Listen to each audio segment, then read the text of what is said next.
ಮೈಸೂರಿನಲ್ಲಿ ಒಂದು 50 ಕೆಜಿಯ ಒಂದು ಮಾದಕ ವಸ್ತುವನ್ನ ಮಹಾರಾಷ್ಟ್ರ ಪೊಲೀಸರು ಡ್ರಗ್ ಪೆಡ್ಲರ್ ಇಂದ ಮಾಹಿತಿ ತಗೊಂಡು ಸರ್ ಒಂದು ಪ್ರಕರಣವನ್ನು ಬೇಯಿಸಿ ಒಂದು ಜಾಲವನ್ನ ಇವತ್ತು 50 ಕೆಜಿ ವಶಪಡಿಸಿಕೊಂಡಿದ್ದಾರೆ. ಇದ್ರ ಬಗ್ಗೆ ಏನು ಹೇಳ್ತೀವಿ? ನೋಡಿ, ಇದು ಬೆಳಗ್ಗೆ ಸುದ್ದಿ ನೋಡಿ ಆಶ್ಚರ್ಯ ಆಯಿತು. ಏನಪ್ಪ ಇದು ಮಹಾರಾಷ್ಟ್ರ ಪೊಲೀಸ್ ಹತ್ರ ಸಿಗಾಕೊಂಡು ಅವನು ಹೇಳಿದಾನಂತೆ ಮೈಸೂರಲ್ಲಿ ಇದು ತಗೊಂಡಿದ್ದೀನಿ ಅಂತ. ಎಲ್ಲ ಒಂದು ಕಡೆ ಗುಪ್ತಚರ ಇಲಾಖೆ ವೈಫಲ್ಯ ಅನಿಸುತ್ತೆ. ಮಹಾರಾಷ್ಟ್ರ ಪೊಲೀಸ್ ಬಂದು ಇಲ್ಲಿ ತಯಾರಕ ಘಟಕ ಬೇರೆ ಇಟ್ಕೊಂಡಿದ್ರಂತೆ, ಮಾದಕ ವಸ್ತು ತಯಾರಕ ಘಟಕ ಬೇರೆ. ಯಾಕೆ ಇಲ್ಲಿ ನಮ್ಮವ್ರಿಗೆ ಪೊಲೀಸವ್ರಿಗೆ ಗೊತ್ತಾಗ್ಲಿಲ್ವಾ ಅಂತ. ಎಲ್ಲ ಒಂದು ಕಡೆ ಗುಪ್ತಚರ ಇಲಾಖೆ ವೈಫಲ್ಯ.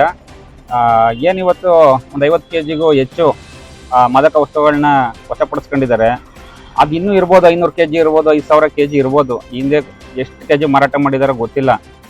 ಈ ಕುರಿತು ನಮ್ಮ ಪೊಲೀಸ್ ಇಲಾಖೆ ಸಂಪೂರ್ಣ ತನಿಖೆ ಮಾಡಬೇಕು. ಇದರಲ್ಲಿ ಯಾರ್ಯಾರು ಇದ್ದಾರೆ ಅವ್ರನ್ನೆಲ್ಲ ಬಂಧನ ಮಾಡಬೇಕು. ಅವರಿಂದ ಹೆಚ್ಚಿನ ಮಾಹಿತಿ ತಗೋಬೇಕು. ಯಾರು ನಡೆಸ್ತಾ ಇದ್ರು, ಕುಮ್ಮಕ್ಕೆ ಯಾರು ಕೊಡ್ತಿದ್ರು, ಯಾರು ಪ್ರಭಾವಿಗಳಿದ್ದಾರಾ, ರಾಜಕೀಯದವ್ರು ಯಾರು ಇದ್ದಾರಾ ಅಂತ ಸಂಪೂರ್ಣ ತನಿಖೆ ಮಾಡಿ ಯಾರೇ ಇದ್ರು ಕೂಡ ಅವ್ರನ್ನ ಬಂಧನ ಮಾಡಬೇಕು ಅಂತ ನಾನು ಒತ್ತಾಯ ಮಾಡ್ತಾ ಇದ್ದೀನಿ. ಸರ್, ಅದು ಕೂಡ ಮೈಸೂರಿನ ಮುಖ್ಯ ರಿಂಗ್ ರಸ್ತೆಯಲ್ಲಿ ಒಂದು ಮುಖ್ಯವಾದ ಏನು ಗೋಡನ್ ಇದೆ, ಅಲ್ಲಿ ಸೀಲ್ ಮಾಡಿರುವಂಥದ್ದು 50 ಕೆಜಿ.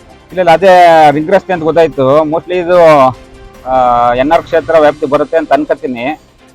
ಯಾವ್ದಾದ್ರು ಇರಲಿ, ಮೈಸೂರು ಜಿಲ್ಲೆಯಲ್ಲಿ, ಮೈಸೂರು ನಗರದಲ್ಲಿ ಈ ರೀತಿ ಘಟನೆ ಎಲ್ಲ ತಗೊಂಡು ಮಾಡ್ತಿದ್ರು ಅಂತ ಕೇಳ್ತಿದ್ದು. ಆದರೆ ಒಂದು ಘಟಕನ ಓಪನ್ ಮಾಡ್ಕೊಂಡಿದ್ದಾರೆ ಅನ್ನೋದು ಭಾಳ ಆತಂಕಕಾರಿ ವಿಚಾರ. ಇದನ್ನ ಕೂಡಲೇ ಚಿಕ್ಕದಾಗಿದ್ದಾಗಲೇ ಅದನ್ನು ಕಟ್ ಮಾಡಬೇಕು. ಮತ್ತು ಯಾರಿದ್ರು ಅವ್ರ ಮೇಲೆ ನಿರ್ದಾಕ್ಷಿಣ್ಯ ಕ್ರಮ ಆಗಬೇಕು ಅಂತ ಒತ್ತಾಯ ಮಾಡ್ತೀನಿ.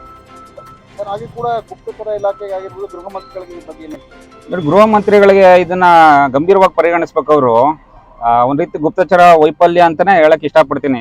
ಈಗ ದೊಡ್ಡ ಈ ರೀತಿ ಮಾದಕ ವಸ್ತುಗಳು ಘಟಕ ಓಪನ್ ಮಾಡಿದ್ದಾರೆ ಅಂದರೆ ಮಾಹಿತಿ ಇರಬೇಕಿತ್ತು. ಎಲ್ಲ ಮಹಾರಾಷ್ಟ್ರದವ್ರಿಗೆ ಗೊತ್ತಾಗಿದೆ, ನಮ್ಮಲ್ಲಿ ಗೊತ್ತಾಗಲಿಲ್ಲ ಅಂದರೆ ಯಾವ ರೀತಿ ಹೇಳೋಕ್ಕಾಗುತ್ತೆ? ಅದರಿಂದ ನಮ್ಮ ಗೃಹ ಸಚಿವರು ಪರಮೇಶ್ವರ್ ಸಾಹೇಬರು ಇದ್ರ ಬಗ್ಗೆ ಪೊಲೀಸ್ ಅಧಿಕಾರಿಗಳನ್ನ ಒಂದು ಮೀಟಿಂಗ್ ಕರೆದು ಯಾರೇ ಇದ್ರೂ ಕೂಡ ಅವ್ರನ್ನ ಬಂಧನ ಮಾಡಿ ಕ್ರಮ ತಗೋಬೇಕು ಅಂತ ನಾನು ಒತ್ತಾಯ ಮಾಡ್ತಾ ಇದ್ದೀನಿ.